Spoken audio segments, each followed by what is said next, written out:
अपने जीवन में अगर आप 4 चांद लगाना चाहते हैं तो बापूजी द्वारा दिया ये सत्संग अपनी रग रग में उतार लें। सत्संग और विचार नहीं होगा तो इंद्रियों के अर्थ में वैराग्य नहीं होगा, वैराग्य नहीं होगा, अनहंकार नहीं होगा तो एकांत में तो भील लोग भी रहते हैं, डाकू लोग भी रहते हैं चंबल की घाटियों में। एकांत में तो आदमी है लेकिन इंद्रियों के अर्थ में वैराग्य नहीं है, विवेक नहीं है, तो एकांत में भी कई आयोजन होते हैं कि इसको गिराऊं, इसको पाड़ूं, यहां जाऊं और वहां जाऊं। इसीलिए एकांत वासो लघु भोजनादो, इंद्रियों के भोग लघु हो, ये आद्य शंकराचार्य जी का श्लोक है। देखने के विषय कम हो, सुनने के विषय कम हो, चटपटीले विषय कम हो, सूंघने के विषय कम हो, हम हो और हमारे मालिक की प्रीति हो और शास्त्र हो जो वैराग्य को और ज्ञान को बढ़ाता हो, अथवा साधु पुरुषों का सानिध्य हो, ये आपके जीवन में 4 चांद लगा देगा। इसीलिए जैसे आदमी लाचार बलात् साल भर में, जैसे अति विलासी आदमी साल भर में 10-5 दिन 15 दिन हॉस्पिटल के मेहमान बन जाते हैं, ऐसे ही विवेकी आदमी, विलासी आदमी तो अस्पताल के मेहमान बन जाते हैं, लेकिन साधक आदमी साधना स्थल के मेहमान बन जाएं तो उनके जीवन में बहुत बहुत कुछ उपलब्धि हो सकती है। ये मेरा और मेरे साधकों का अनुभव है। इसलिए 2-4 महीने में कभी हफ्ता, 10 दिन, 5 दिन, 15 दिन ऐसे निकालो कि आप अकेले आए थे और अकेले जाएंगे, अकेले ही मरना है, अकेले ही जिए पैदा हुए थे, तो अभी भी अकेले रहने का कुछ अभ्यास करके जो सबका है उसके साथ नाता जोड़ने का प्रयास किया जाए। 2-3 महीने में 1 सप्ताह बिल्कुल चलो, पत्र न लिखो कि फलानी जगह पर, फिर देखो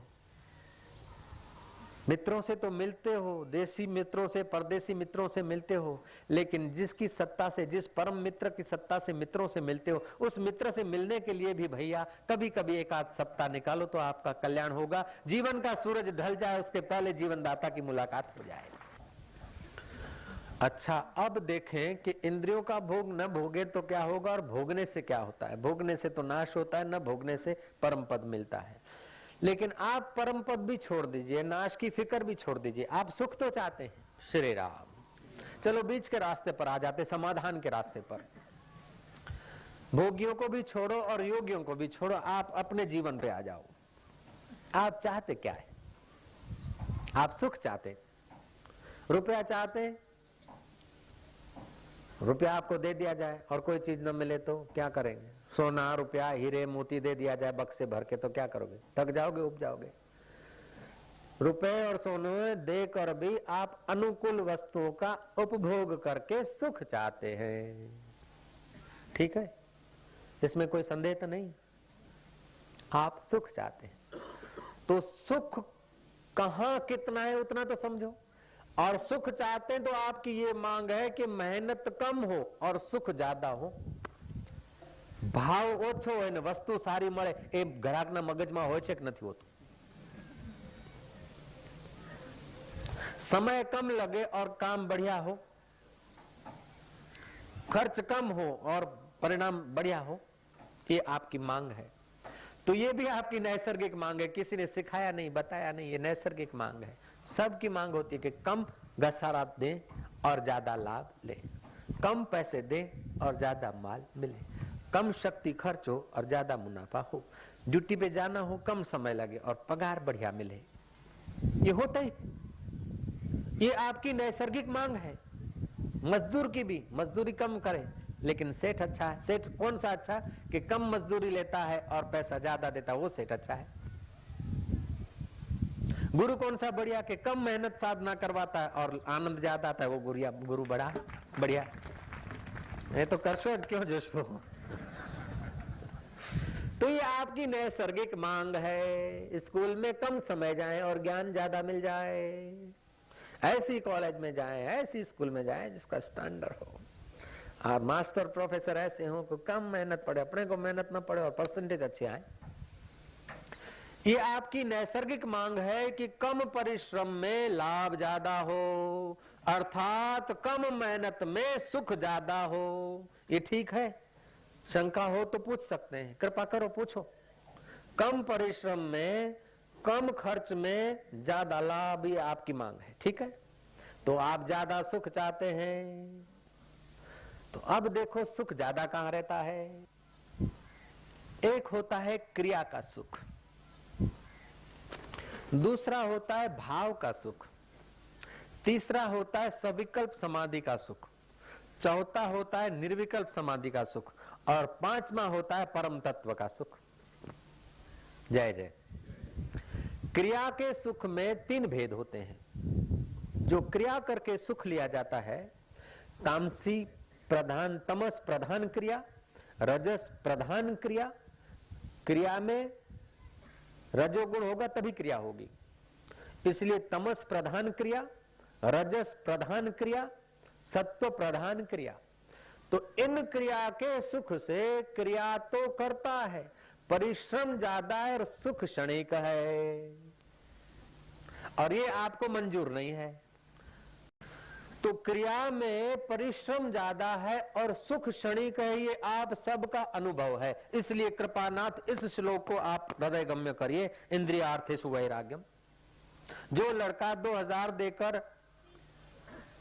100 ग्राम चांदी ले आया तो आप सौदा महंगा समझेंगे, ऐसे ही आपकी बुद्धि शक्ति, आपकी इंद्रियों की शक्ति, आपके शरीर की शक्ति, आपके आयुष्य की शक्ति खर्च करने के बाद आपको जो भोग मिलता है वो कितनी देर टिकता है, जरा सोचिए ना नाथ। हो ना था भाई, जरा सोचिए। आपकी बुद्धि LLB की या आपका योग्यता सबको आप दाव पर लगाकर जितना परिश्रम करते हैं और 2 रोटी खाकर बदले में आपने क्या इकट्ठा किया? जवाबदारी, चिंता या सुख? जरा बताइए, सुख कितना है, जवाबदारी कितनी है, चिंताएं कितनी, जरा तोलिए तो।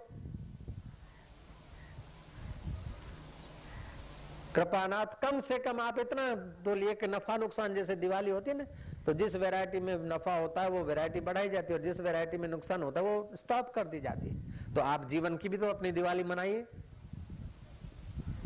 तो जो काम करने से घाटा ज्यादा हो और मुनाफा दिखे नहीं, वो काम करना बुद्धिमता नहीं है।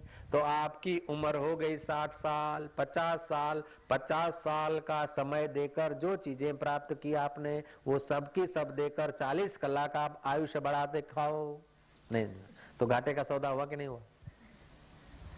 जय जय। अच्छा तुम्हारा सुख ले लिया, इतना सुख भोगा, इतना सुख भोगा, जहाज में घूमे, शादी के दिन का सुख था, वो सुख था, वो सुख को आप जानते नहीं। अमृत की पहचाने की विष उसमें आ जाए तो अमृत हो जाए, सुख की पहचाने की दुख उसमें आ जाए तो सुख हो जाए। वो सुख नहीं था, हर्ष था, सुख आपको मिला नहीं। लेकिन भ्रांति होती है, क्रिया में सुख की भ्रांति होती है। ये भ्रांति जन्य क्रिया का सुख माना हुआ है, क्योंकि अपने विवेक वैराग्य का अवलंबन न लेकर अपनी इस स्थिति में हजारों लोग जी रहे हैं, तो हम लोग भी उसी में सेट हो गए। जय श्री कृष्ण। हजारों लाखों जिस स्थिति में जी रहे हैं ना, उसमें हम लोग जी रहे हैं। और बहुमति मूर्खों की होती है, ये याद रहना चाहिए। बुद्ध पुरुषों की, ज्ञानियों की या श्रेष्ठ मति वालों व्यक्तियों की बहुमति नहीं होती। जय श्री कृष्ण। तो अपने जीवन को बहुमति से अगर ढालोगे ना, तो आप जीवन का रहस्य नहीं समझ पाओगे। लेकिन बुद्ध पुरुषों की मति में अपने जीवन को ढालोगे, तब आप श्रेष्ठता को पहुंचोगे।